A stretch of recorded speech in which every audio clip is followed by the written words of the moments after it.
सरसब्ज जंगलात और चमचमाते दरिया थे। एक नरम दिल शहजादी एलारा रहती थी।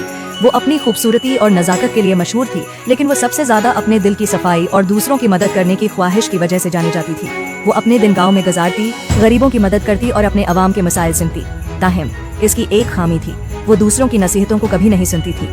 सल्तनत का हुक्मरान उसके वालिद बादशाह एल्डन एक बहुत ही अक्लमंद इंसान था और वो अपनी बेटी से बेहद मोहब्बत करता था।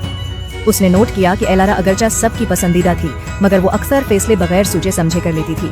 बादशाह ने उसे एक दिन नसीहत की, याद रखो प्यारी बेटी, सबसे बड़ी ताकत हुकूमत में होती है, न कि सिर्फ नेक नीति में।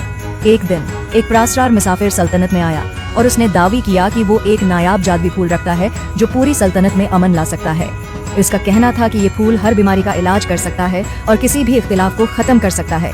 एलारा, जो अपनी सल्तनत को एक जन्नत बनाना चाहती थी, फौरन इस फूल को इस्तेमाल करना चाहती थी, बगैर ये सोचे कि उसके क्या नताइज होंगे। उसने फूल लिया और शाही मुहाफिजों को हुक्म दिया कि वो उसे सल्तनत के मरकज में लगाएं। अगले दिन एक अजीब खामोशी सल्तनत पर छा गई। परिंदे चुप हो गए, हुआ रुक गई और दरिया भी बहना बंद हो गए। वो जो कभी रंगीन और खुशहाल सल्तनत थी, अब एक गमगीन खामोशी का शिकार हो गई थी। बादशाह एल्डन जल्दी से शाही बाग में पहुंचा, दिल में बेचैनी के साथ। एलारा, तुमने क्या किया? ये फूल बेएहतियाती से इस्तेमाल करने के लिए नहीं था। इसकी जादुई ताकत सिर्फ वक्त और समझदारी से काम आती है। मगर एलारा, जो अपनी नीतों में सची थी, ने असरार किया। वालिद साहब, मैं सिर्फ मदद करना चाहती थी। मैं चाहती थी कि सब कुछ कामल हो जाए। बादशाह ने नरमी से सिर हिलाया। कमाल ताकत या जल्दबाजी से नहीं हासिल होता बेटी, ये सब्र, समझदारी और दूसरों की हुकूमत को सुनकर हासिल होता है। शहजादी ने अफसोस से अपने वालिद की बात समझी और फैसला किया कि वो जो कुछ किया है इसका सद्भाव करेगी, लेकिन पहले उसे ये समझना था कि क्या गलत हुआ था।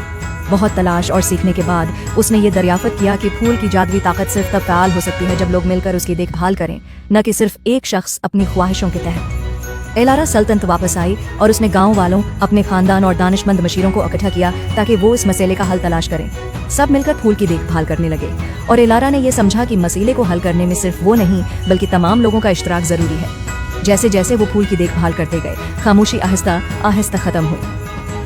परिंदे फिर से गाने लगे, हुआ दोबारा नरम हुआ और दरिया बहना शुरू हो गए। सल्तनत फिर से अपने साबका खूबसूरती में वापस आ गई, लेकिन इस बार ये ज्यादा मुतहद और प्रामिन हो गई थी।